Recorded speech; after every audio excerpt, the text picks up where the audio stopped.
Look, I need to tell you something, and I need you to listen carefully, because I might not remember to tell you again.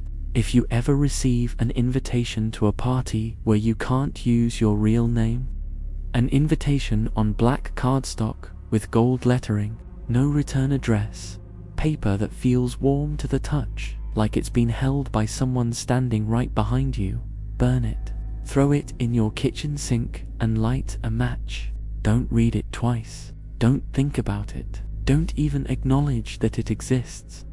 I'm telling you this 3 weeks after I went to that party, and I'm still not entirely sure I'm the person who walked through those doors.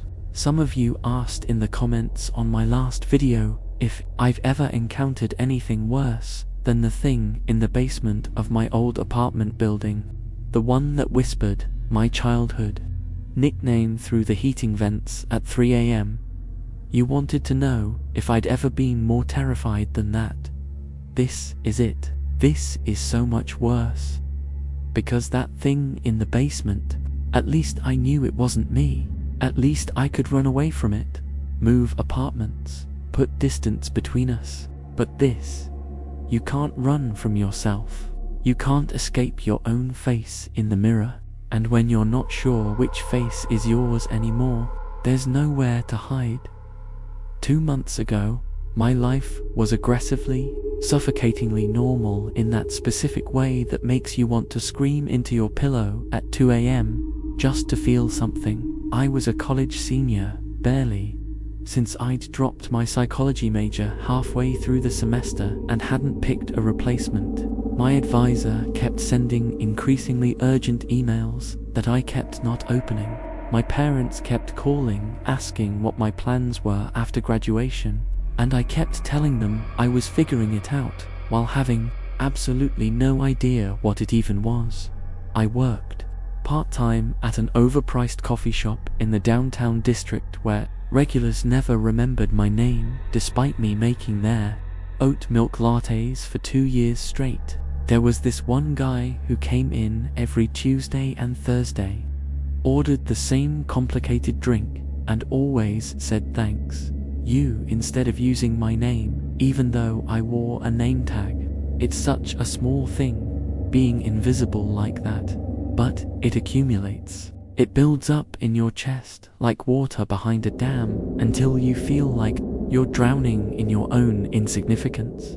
I lived alone in a studio apartment that smelled perpetually like the Indian restaurant downstairs, which sounds romantic until you realize your clothes, your bed sheets, everything you own smells like tikka masala, and you can't escape it. The walls were thin enough that I could hear my neighbors having sex, fighting, watching TV at volumes that suggested they were slowly going deaf. I was surrounded by people's lives happening in vivid color while mine played out in grayscale.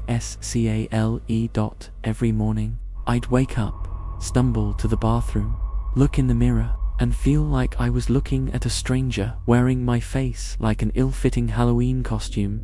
You know that feeling when you're so disconnected from yourself that your own reflection seems foreign, like you're piloting a meat suit from somewhere deep inside your skull, and you've forgotten how to make the facial expressions match what you're actually feeling. My therapist, back when I could afford therapy, would probably say I was experiencing an identity crisis combined with depression and social anxiety. I'd say I just didn't know who the hell I was supposed to be anymore, and nobody around me seemed to care enough to help me figure it out.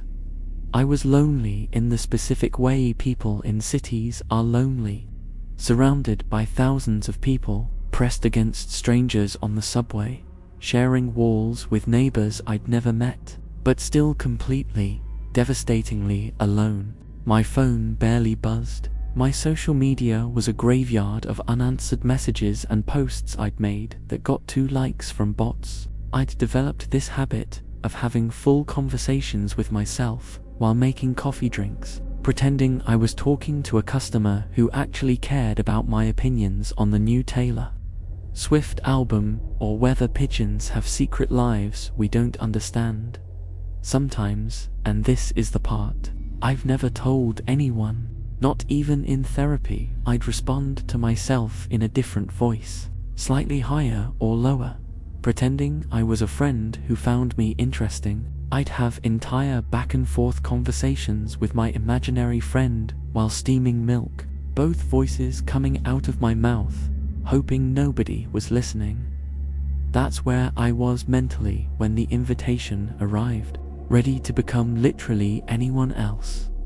The invitation came on a Tuesday, which I remember because Tuesdays were my longest shifts, opening at 5 a.m. and closing at 8 p.m. because the evening shift person had quit and I needed the money. I came home that night, exhausted, smelling like burnt espresso and fake vanilla syrup, my feet aching, my mouth still tasting like the 8 different coffee drinks I'd sampled to make sure they were made correctly. My mailbox was usually empty except for grocery store flyers and past notices from my credit card company that I'd stopped opening, but that day there was a single envelope wedged in among the junk mail. Black cardstock, heavy, expensive. The kind of paper you'd use for a wedding invitation if you had unlimited money and wanted everyone to know it.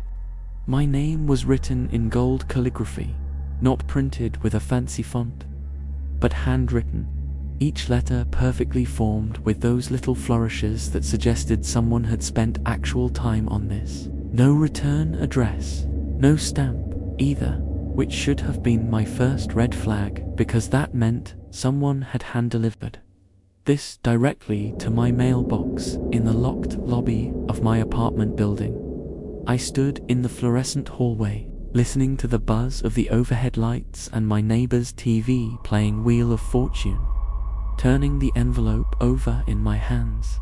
The paper felt warm, like it had been held recently by someone with a fever when I opened it, and I don't know why I opened it right there instead of waiting until I got inside.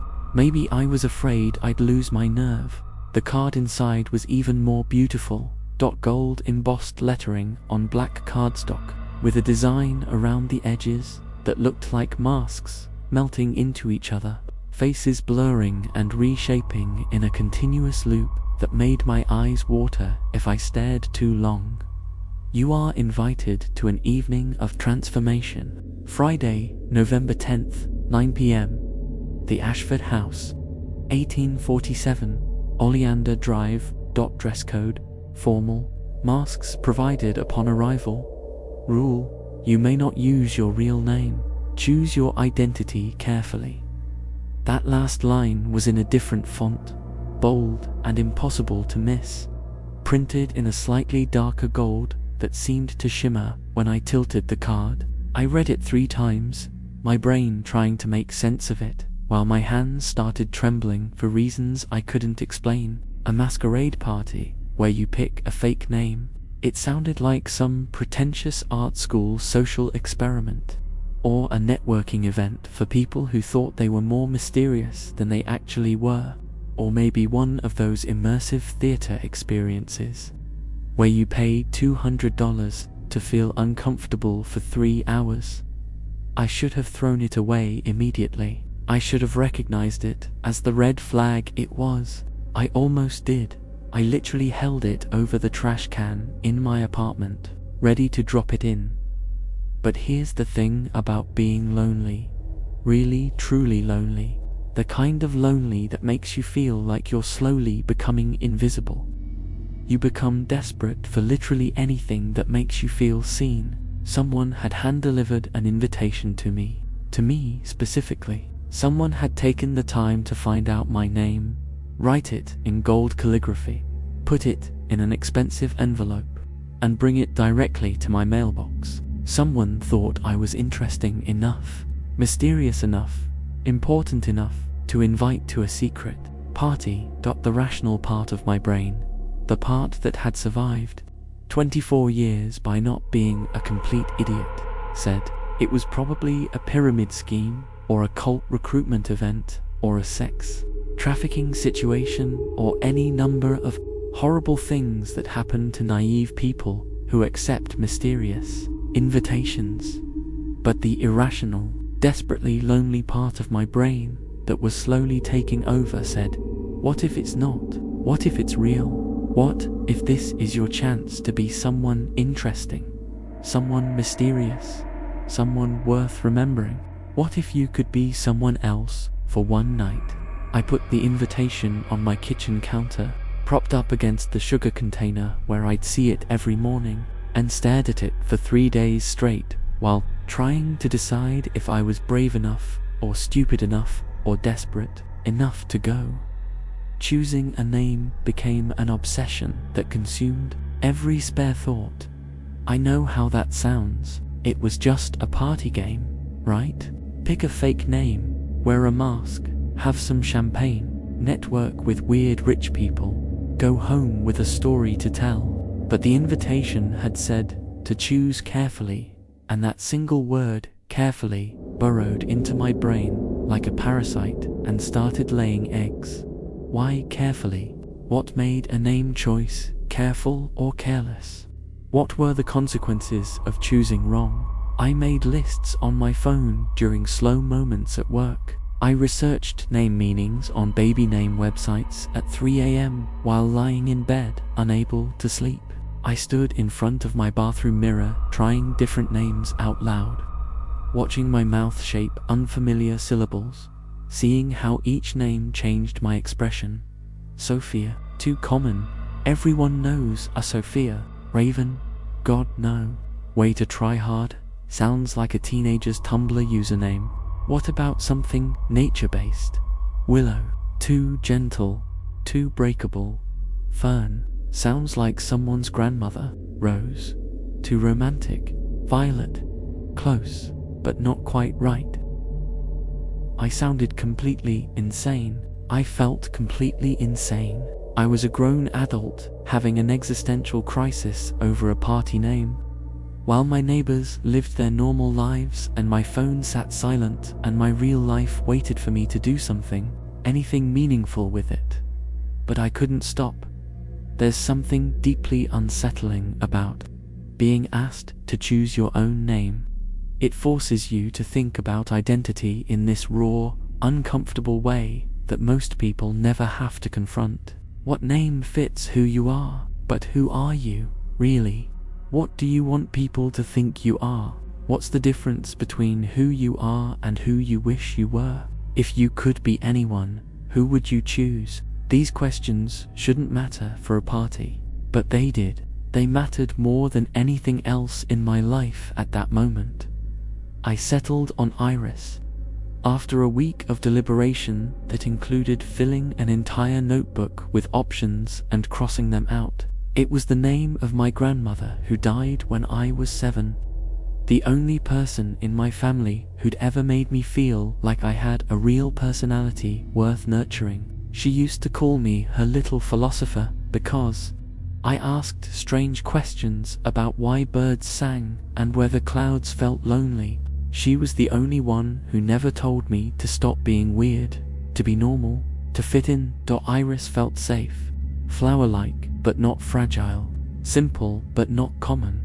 It had history for me, personal meaning, but it was detached enough from my current identity that I could step into it like trying on someone else's clothes, forgettable enough that I wouldn't stand out in a room full of mysterious, wealthy people, but meaningful enough that I could embody it for one night without feeling like a complete fraud. I thought picking a name with emotional significance would protect me somehow, like bringing a good luck charm. I thought if I chose something rooted in real memory, I could keep a wall between my actual self and whatever weirdness happened at this party. I could be Iris for a few hours and then come home and be myself again. I was so catastrophically, devastatingly wrong about what needed protecting. The invitation said to choose carefully. I didn't understand why until it was too late. By then, I'd already written Iris in my journal 50 times in different styles of handwriting. I'd practiced introducing myself as Iris to the mirror. Hi, I'm Iris. Yes, like the flower. It was my grandmother's name. I'd started thinking of myself as Iris when I was alone, narrating my boring life in third person. Iris makes another latte. Iris wonders if anyone would notice if she disappeared. Iris is so tired of being herself. I'd already started becoming her before I ever put on a mask. Friday arrived wrapped in fog that rolled in from the coast, like the city was slowly disappearing under a grey blanket. I spent 2 hours getting ready, trying on every semi-formal outfit I owned and hating all of them equally. I'd sold most of my nice clothes during a particularly broke month last spring when I couldn't make rent, so my options were limited to one black dress that made me look like I was attending a funeral for someone I'd secretly hated, and a dark green blouse with black dress pants that made me look like I was going to a job interview at a funeral home. Neither option screamed mysterious party attendee. Both screamed person who doesn't belong here.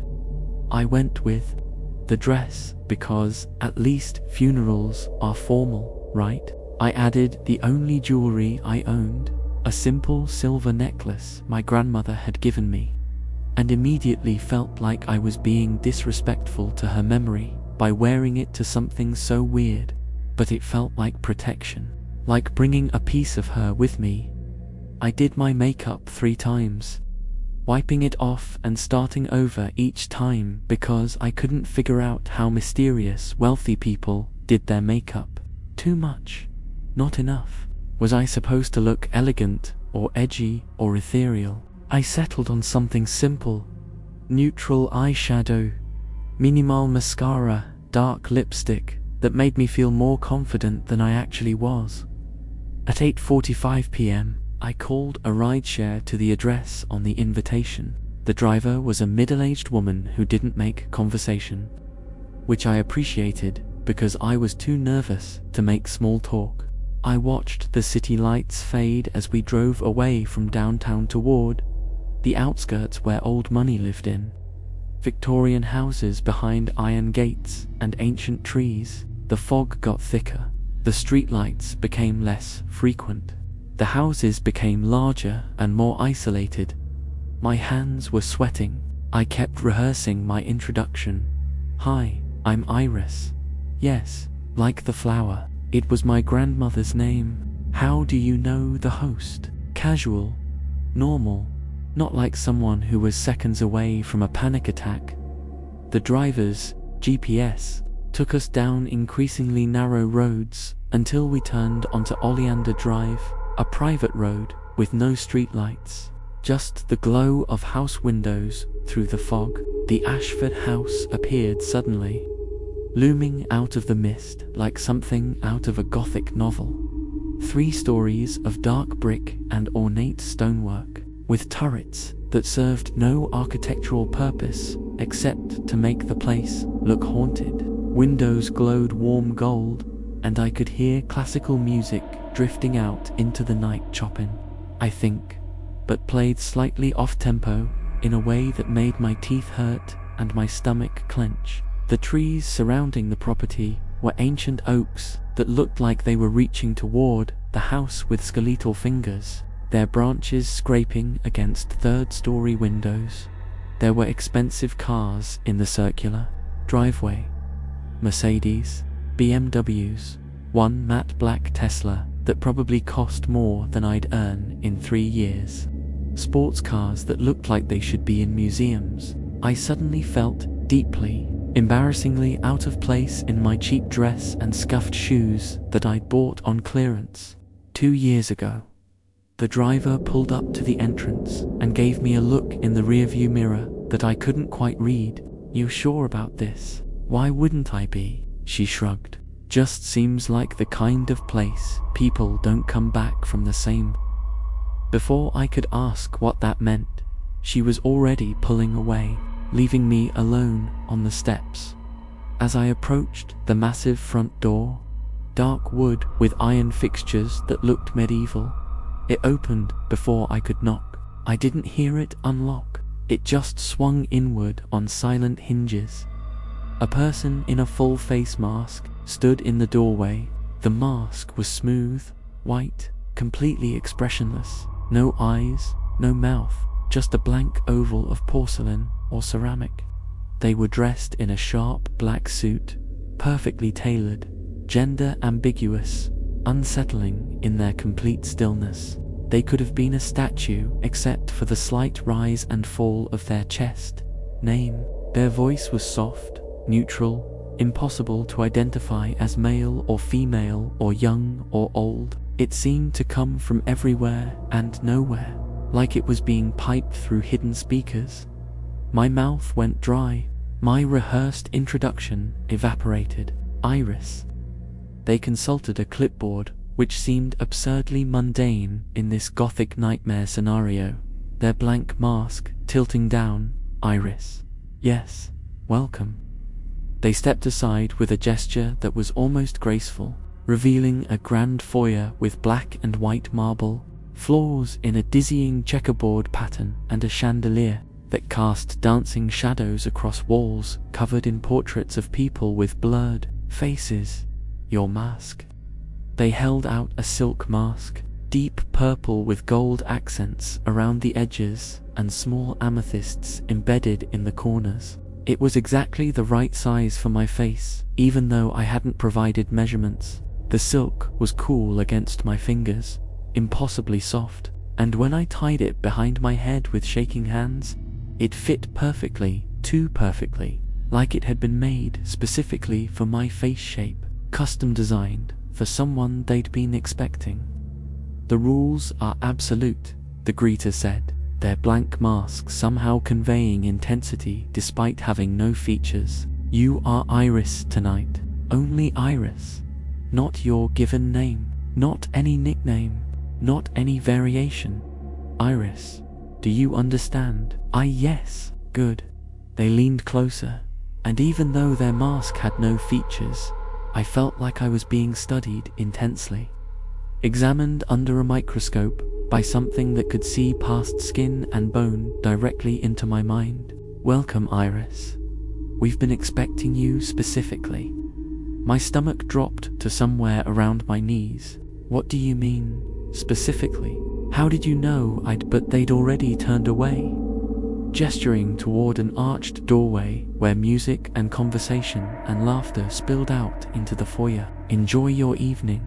Remember the rule, choose carefully going forward. I wanted to ask more questions. I wanted to leave.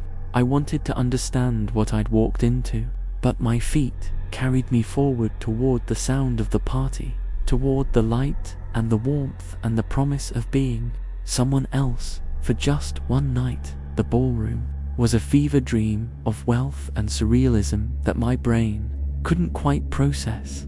About 40 people mingled under crystal chandeliers that threw rainbow light across walls covered in mirrors at strange angles. So everywhere you looked, you saw reflections of reflections of reflections, until you couldn't tell which were real people and which were just images. Everyone wore masks, some simple like mine, others elaborate works of art.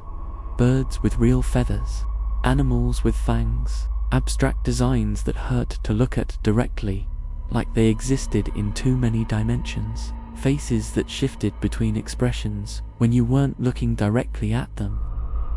Each time, the group voted, sometimes correctly, sometimes not. Those deemed liars, when they'd told the truth, stood reluctantly and removed their masks. And that's when I saw it. The thing that made my skin crawl and my hands go numb. They looked different without the masks.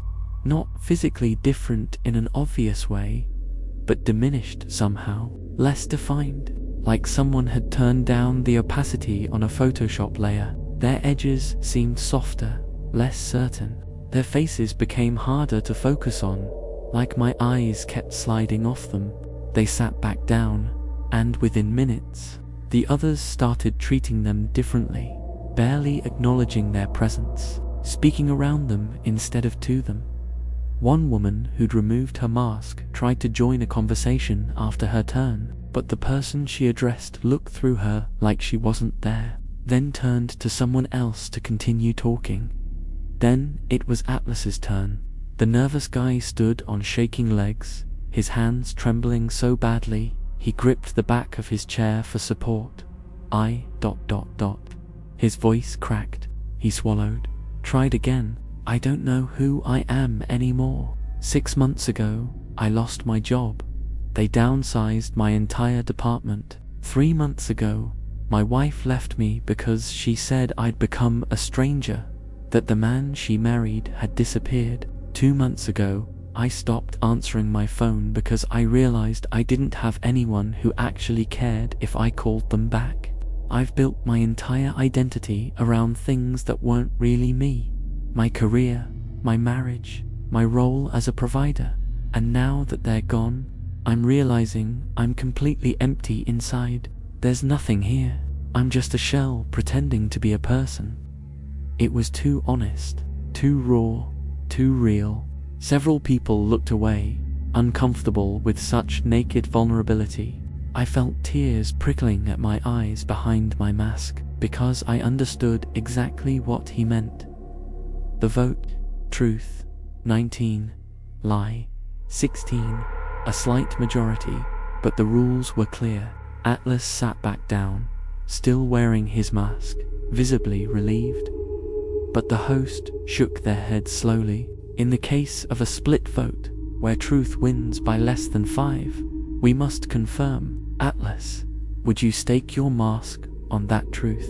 I already. Would you remove your mask voluntarily to prove your honesty? Or would you prefer to admit it was an exaggeration, a manipulation for sympathy? Atlas looked around the circle wildly, seeking support that no one offered. Phoenix tensed beside me but didn't speak. No one spoke. We all just watched Atlas struggle with an impossible choice. It was true, Atlas whispered. Every word. Then the mask, the host said gently, almost kindly, to prove your commitment to truth. Atlas reached up with shaking hands and untied his mask. For a moment, nothing happened. He held it in his hands, looking at it like he'd lost something precious. Then he gasped, a sound of pure shock, and clutched at his head. His face went white, then grey, then paper-thin. His eyes unfocused. His mouth opened and closed, but no sound came out. When he looked up again, he seemed ... hollow, empty, like someone had reached inside and scooped out everything that made him human.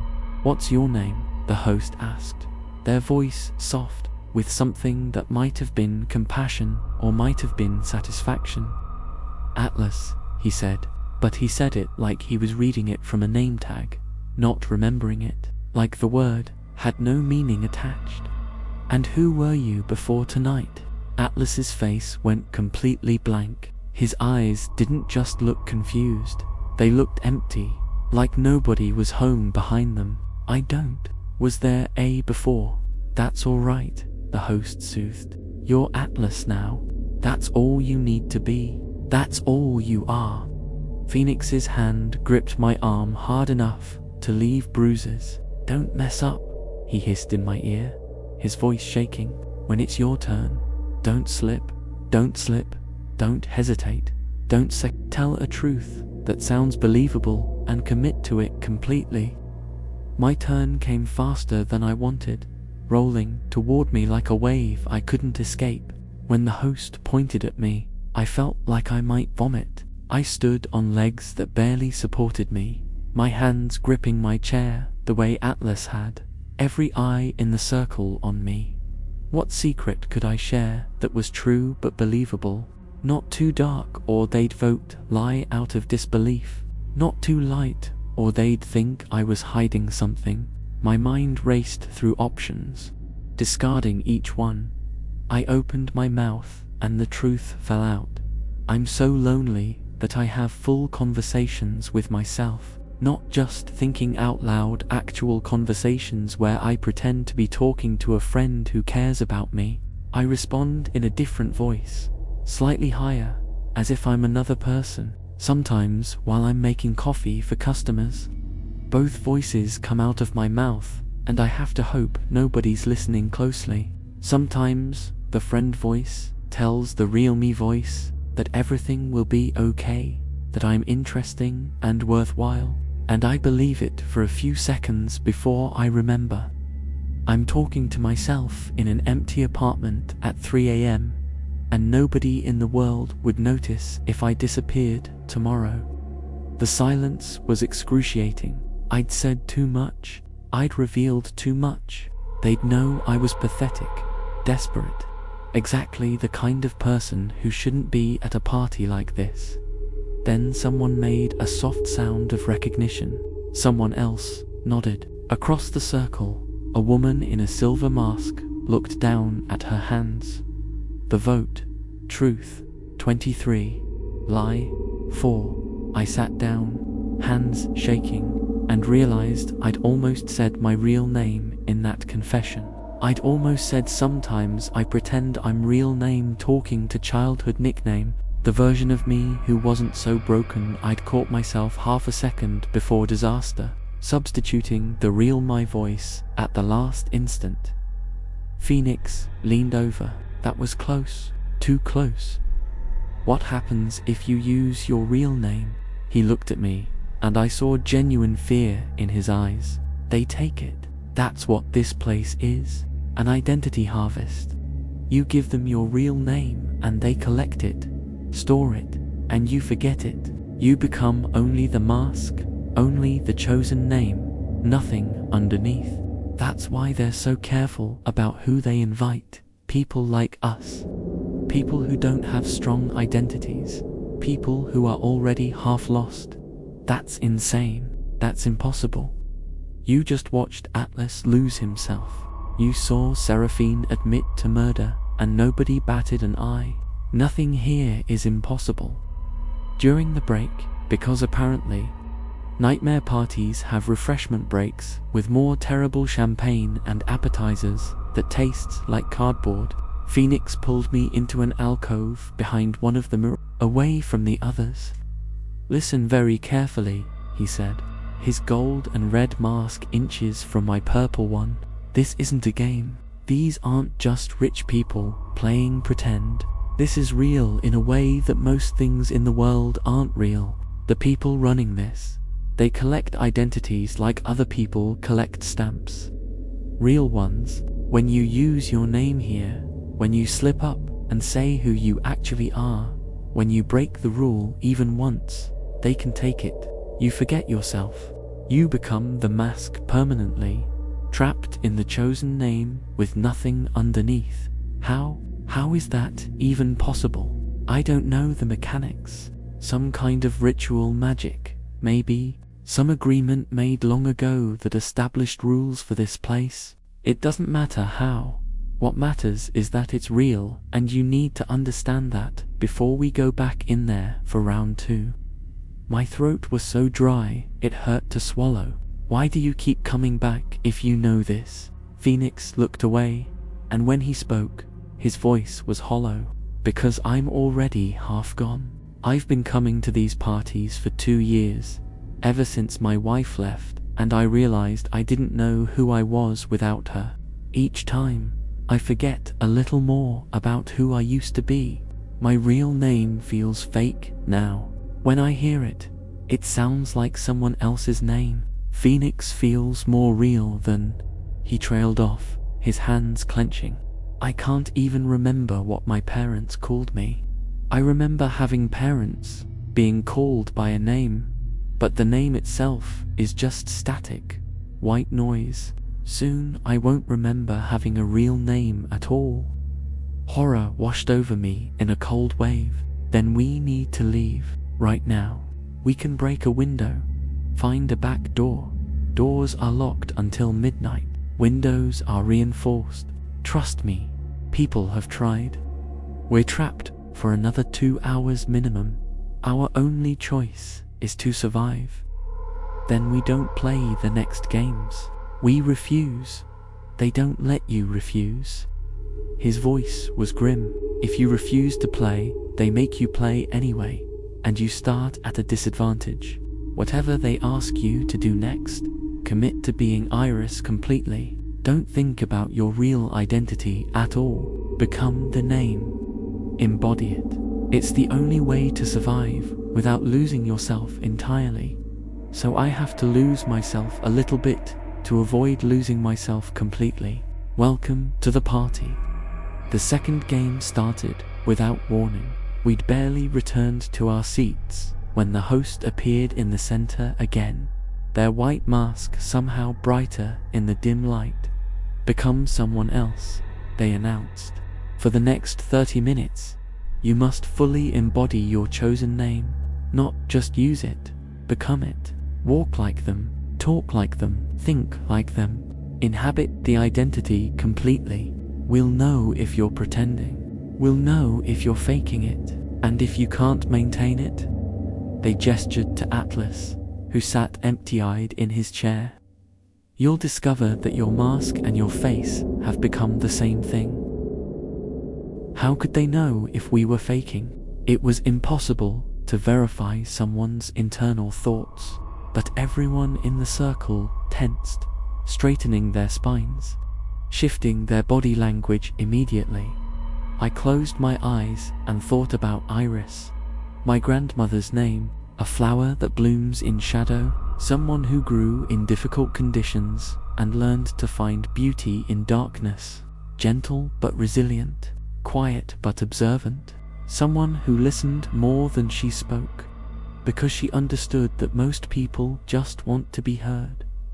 I opened my eyes and felt different. My posture softened, my breathing slowed, my hands unclenched. The nervous energy that had been thrumming through me since I arrived smoothed out into something calmer. When I spoke, my voice came out gentler, more measured. This is actually quite fascinating from a psychological perspective, don't you think? Watching everyone transform, observing how quickly humans can reshape themselves when properly motivated. Phoenix stared at me like I'd grown a second head. Iris, yes, and I meant it. For that moment, I was Iris completely. My real name, my real life, my real problems felt distant and unimportant. I was Iris, and Iris was interested in human behavior, and Iris was calm under pressure, and Iris was going to survive this. Around the circle, others were changing too. Seraphine became more regal, sitting up straighter, looking down her nose at everyone with cold disdain. Corvus hunched forward, his movements becoming predatory and furtive. Morgana sparkled with false cheerfulness, laughing too loudly at nothing. Luna became ethereal and distant, staring at something nobody else could see. It was working. We were all becoming our names. All except Atlas. He sat rigid in his chair, sweating profusely, his hands gripping his knees hard enough to turn his knuckles white. He kept opening his mouth and closing it, like he was trying to remember how to speak. Atlas, the host prompted gently. Can you embody Atlas for us? I'm trying, but I don't know who Atlas is. I don't know anything about him. I just chose it because it sounded strong and I wanted to feel strong again. Your real name? Phoenix whispered urgently across the circle. Don't say it. Whatever you do, my name is Daniel. Atlas said suddenly, desperately. My real name is Daniel. I'm Daniel Marsh from Ohio, and I have 2 kids named Sophie and James, and I need to remember that because if I don't remember, then his mask cracked. Not physically, but I saw it happen anyway. A fracture spreading across the surface, like ice breaking. Starting at the eyes and spreading outward, the temperature in the room plummeted. Something moved in the shadows, something without shape. Something that existed in the corners of vision. Atlas. Daniel gasped and clutched, his chest like he was having a heart attack.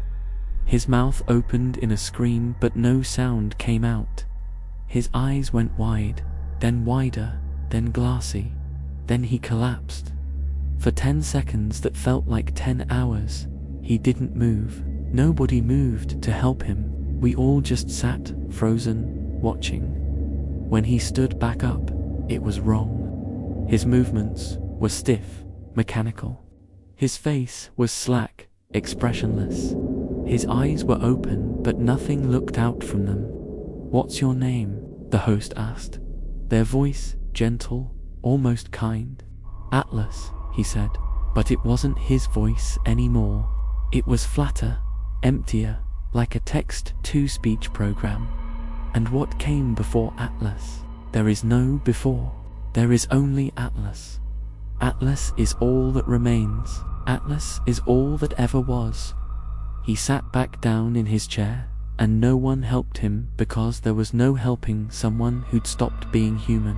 We all just watched as Daniel Marsh from Ohio, with 2 kids named Sophie and James, became nothing more than a name tag with a body attached. A puppet with no strings, a person-shaped empty space where someone used to be. I wanted to scream. I wanted to run to him, shake him, force him to remember his kids, his life, himself. But I was Iris, and Iris was calm and observant. And Iris understood that some things couldn't be fixed, some people couldn't be saved, some losses were permanent. The 30 minutes continued. Every second felt like drowning. When it finally ended and the host clapped their hands in satisfaction, I came back to myself, slowly, like surfacing from deep water. My real name rushed back into my consciousness with overwhelming force, and I almost said it out loud from sheer relief at remembering it. I caught myself just in time. "Excellent," the host said, pacing the circle again. "Most of you survived. Some of you excelled. One of you," they gestured to the thing that used to be Daniel Marsh, "one of you gave us a gift we'll treasure forever." Phoenix's face behind his mask was white with horror. "We need to leave. After this next game, we need to find a way out. You said the doors were locked. Then we break them. We burn this place down. We do whatever it takes, because there's only one game left, and it's the worst one." "How do you know there's one more game?" "Because there's always 3 games, and the third one is where they harvest." Continuation, part 2 of 2 follows. The third game didn't start immediately. The host let us sit in terrified silence for 10 minutes, letting anticipation build, letting fear seep into our bones. Some people whispered to each other, others sat frozen. Atlas, I couldn't think of him as anything else now, sat perfectly still, breathing but not alive. When the host finally spoke, their voice filled the room like smoke. The name trade. We were standing now, no longer in the circle, spread throughout the ballroom. The masked servers had vanished. It was just us, the host, and the massive ornate mirror they wheeled out from behind a curtain, dark glass that seemed to pulse like living tissue, reflecting everyone in the room but making us all look slightly wrong, slightly off, like we were seeing ourselves from a timeline where we'd made different choices. "You have earned your final choice," the host said, their white mask catching the chandelier light. "You may trade your false name with another person here, taking on their identity completely, not just their name, but their memories, their essence, their place in the world, their joys, their traumas, their sins. You become them in every sense, and they become you. If both parties agree, the trade is binding and permanent. You leave here wearing a new life." Several people perked up at this, eyes gleaming through their masks. Trading lives, starting over, being someone else with all their advantages. "Or," the host continued, and the temperature dropped, "you may attempt to leave using your real name. You will stand before this mirror and face the unmasking. You'll look into your own eyes and confront who you truly are. Stripped of all pretense and self-deception, Most people cannot handle this. Most collapse when they see themselves clearly. Some forget their names voluntarily, preferring emptiness to truth. Some simply break. I stared at the mirror and it stared back, my reflection looking simultaneously like me and like a stranger I'd never met. "Why would anyone choose the mirror?" someone asked, voice shaking. "Because the name trade has a cost few are willing to pay," the host explained. "When you take someone else's name, you take everything. Their abusive childhood, their secret addictions, their crimes, their failures, their memories of hurting people they loved. You become them entirely, the good and the catastrophically bad. Most people vastly underestimate how much darkness other people carry." They gestured to the mirror. "The mirror is the only way to leave as yourself, your true self. No mask, no pretense. But you must be willing to see yourself without mercy, to acknowledge every petty cruelty, every selfish choice, every time you hurt someone and convinced yourself it was justified. Most people would rather be anyone else than face that truth." Seraphine moved toward me, her peacock mask tilted with predatory interest. "Iris, I'd like to trade with you." "What? No, I don't, I'm tired," she said, and for the first time her voice sounded genuinely weary. "I've been Seraphine for 3 years. I'm wearing thin like fabric rubbed too many times, becoming transparent. But you're new, fresh, full of potential. I could be Iris and start over, young again with a life ahead of me. You could be Seraphine and have everything I've built. My money, my properties, my connections, my life. And your murder," I said. "Your dead husband. A mercy, really. As Seraphine, you'd understand why it was necessary. You'd remember his cruelty in perfect detail. You'd feel my relief when he finally stopped breathing. It wouldn't feel like a crime, it would feel like survival." She leaned closer. "You're lonely, Iris.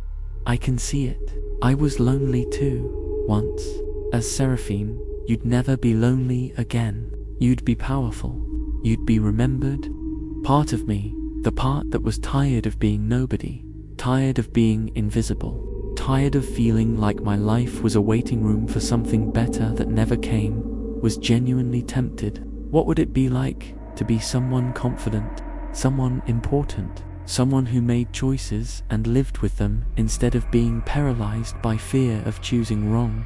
But I thought about my grandmother, the real Iris. Would she want me to take on someone else's murder just to feel less alone? "I'll pass," I said. Seraphine's eyes behind her mask went cold. "Suit yourself. Enjoy the mirror. I'll find someone else to trade with before you do. And you'll wish you'd taken my offer." She glided away, and I watched her approach others, negotiating, offering her life like it was a luxury car she was tired of driving. Around the room, people were pairing off. I saw a young guy in a wolf mask trade with an older woman in a swan mask, both gasping as something invisible passed between them. When they opened their eyes, they moved differently, carried themselves differently, looked at the world through different eyes. The young guy in the swan mask touched his face, feeling for wrinkles that weren't visible yet. "She's been taking pills," he said, voice shocked. "So many pills, painkillers for the arthritis, anxiety medication for the panic attacks, sleeping pills because she can't stop thinking about." He cut himself off, looking nauseous. The older woman in the wolf mask laughed, a sound too young for her aged face. "And he's got student debt, and an ex-girlfriend who won't stop calling, and a drug problem he thinks nobody knows about." She examined her elderly hands with a young person's horror. "This wasn't what I expected." "No refunds," the host said. "No returns. You chose this. Live with it, or die with it. Both are acceptable outcomes." Phoenix grabbed my hand suddenly, his grip desperate. There's still time. We could both refuse. Tell them we're keeping our chosen names without trading or facing the mirror. Force a third option. Has anyone ever done that successfully? Once. 2 years ago, a woman chose to keep her false name, claimed it as her true identity. He hesitated. She made it out, but she comes back every month. She can't remember her real name anymore. But her chosen name doesn't feel real either, so she's stuck between identities. Half person, she wanders the ballroom during parties, trying to remember who she used to be. That's what you want me to do. It's better than the alternatives. I looked around the room. People trading lives like baseball cards. The mirror pulsing with hunger. Atlas sitting empty in a chair. Seraphine negotiating with a man in a raven mask, offering her murderer's life for his. The host watching it all with their blank white mask, feeding on our desperation. Last chance for trades, the host called out. Otherwise, face the mirror or accept your chosen name as permanent. The room went quiet. Everyone turned to watch the remaining few of us who hadn't chosen. The host's white mask turned directly toward me. Iris, your choice. The mirror, a trade, or perhaps you'll try something unprecedented. I stepped forward, my heart hammering so hard I could hear it in my ears. Every eye in that ballroom was on me. Phoenix's hand slipped from mine. I'm keeping Iris, I said, my voice surprisingly steady. Not trading, not facing your mirror. I chose this name deliberately. I made her real. She's mine now, and you don't get to take her or twist her into something else. The room held its breath. The host tilted their head, considering. Interesting, that's not one of the standard options. I don't care about your options. Iris is who I am tonight. Iris is who I'll be tomorrow. Iris was my grandmother. And now Iris is me too. You can't have my real name because I'm not giving it to you. You can't force me to trade because I'm not interested. And you can't make me face your mirror because I already know who I am. Someone who chooses herself, even if that self is complicated. The host stepped closer. Their white mask seemed to ripple and shift. Features appearing and disappearing like faces seen through disturbed water. Bold words, but do you understand the cost? If you claim Iris as real without completing the mirror, you'll carry both identities forever. You'll never be fully one or the other. Sometimes you'll forget which name is real. Sometimes you'll answer to Iris without thinking. Sometimes your own face will look unfamiliar. I understand. And you accept this willingly. Yes. Another long, terrible silence. Then the host did something I didn't expect. They laughed, not cruelly, but with genuine amusement, almost respect. Very well, they reached up slowly and removed their own mask. Underneath was impossible. No face, just a blank, shifting surface of skin that moved like water, like clay being molded by invisible hands. Eyes appeared in wrong places and disappeared. Mouths formed and spoke soundlessly before vanishing. It was every face that had ever been worn in this house, all of them layered and bleeding together, none of them real. You may leave, Iris, the host said through a mouth that wasn't there. But know this, you've made Iris real, which means she exists forever now. You'll share space with her in your own head, 2 identities, 1 body. Sometimes you'll forget which thoughts are hers and which are yours. You've chosen to be haunted by yourself. The doors unlocked with a sound like bones breaking. Run along now. We'll send your next invitation in exactly 30 days. You'll want to come back. They always do. I didn't need to be told twice. I grabbed Phoenix's hand again and ran through the ballroom where people in traded bodies were discovering their new memories and crying.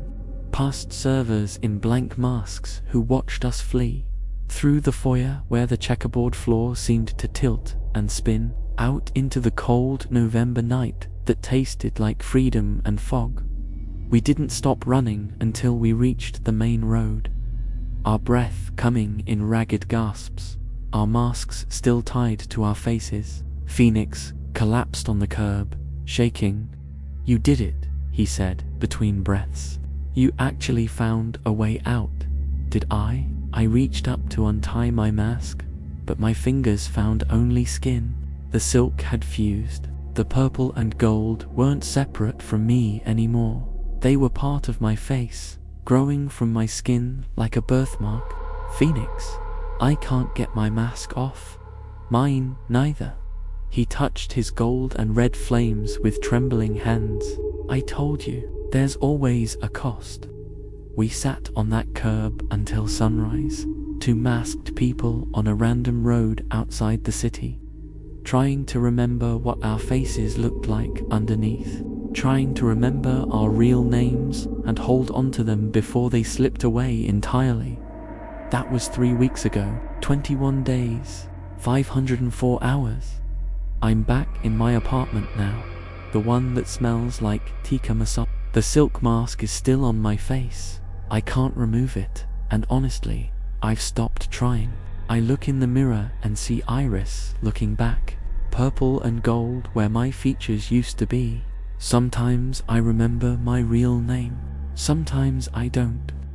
Sometimes I can't tell if the thoughts in my head are mine or hers. The coffee shop fired me because customers complained I was acting different and seemed like a stranger wearing a familiar face. Fair enough, I am. I've seen other people from the party around the city. They're easy to spot once you know what to look for. They move wrong, like puppets with tangled strings. They wear their masks permanently too, or they wear no face at all, just blank spaces where their identities used to be. Atlas Daniel stumbled past me on the street last week. I called out to him, used both names, but he didn't respond. He just kept walking, mumbling Atlas, Atlas, Atlas, like a prayer or a curse. Seraphine successfully traded with the man in the raven mask. I saw him, yesterday. Young body, old eyes, moving with an elderly person's caution in a 20-something frame. She looked at me and I saw recognition, then despair. She's living with his memories now, whatever darkness he carried. She bore her youth with his sins. The worst part, I miss it. The party, I mean. I miss being in a room where everyone was as lost as I was, where being uncertain about your identity wasn't a failure but the whole point, where I wasn't the only one who didn't know who they were supposed to be. Phoenix has called me 6 times. I haven't answered. I'm afraid if I hear his voice, I'll forget mine completely. I'm afraid Iris will answer the phone instead of me. My mailbox had another invitation yesterday. Same black cards, same gold lettering, same warm feeling like it's been held by someone standing just behind me. You are invited to return. Friday, December 8th, 9 p.m. The Ashford House. You know the rules. I'm going to go. I know what you're thinking, that I'm insane, that I'm walking back into a trap, that I should burn the invitation and move to another city and try to forget this ever happened. But you don't understand what it's like to be caught between 2 identities, neither one fully real, both fighting for control of your thoughts and your face and your name. Maybe if I go back, I'll learn how to make them coexist peacefully. Maybe I'll learn to be Iris completely and let my old self die quietly. Maybe I'll find Phoenix there and ask him how he survived 2 years of this slow dissolution. Maybe I'll discover that losing yourself isn't the worst thing that can happen. Maybe staying yourself when yourself is broken and lost is worse. Or maybe I'll slip. Maybe I'll say my real name out loud during a game. Maybe I'll become another Atlas. an empty name tag walking around in a meat suit, responding to a word that has no meaning, no history, no soul attached. But here's what I need you to understand, what I need you to really hear. If you've ever felt like you don't know who you are, if you've ever worn a mask of normalcy while screaming inside, if you've ever looked in the mirror and seen a stranger, if you've ever pretended to be someone else just to feel less alone, you're vulnerable. You're exactly the kind of person they're looking for. There are parties like this in every major city, underground networks of identity harvesting, feeding on people who are already half lost, already uncertain, already willing to trade themselves for the possibility of being someone more interesting. The invitations go out to the lonely, the searching, the ones who haven't figured out who they're supposed to be yet. They find us through our social media, our search histories, our therapy notes, the digital footprints we leave that map out our insecurities in perfect detail. They know who we are better than we know ourselves, and they know exactly when we're desperate enough to accept. So when that invitation arrives, and it will arrive if you're the right kind of lost, if you're lonely enough, or broken enough, or searching enough, burn it, throw it away. Don't even read it all the way through. Or don't. Maybe you're curious enough to risk everything. Maybe you're tired enough of being yourself that becoming someone else sounds like relief instead of horror. Maybe you're like me, so disconnected from your own identity that choosing a new one seems easier than fixing the broken old one. If you go, look for Iris in the ballroom. I'll be there, probably.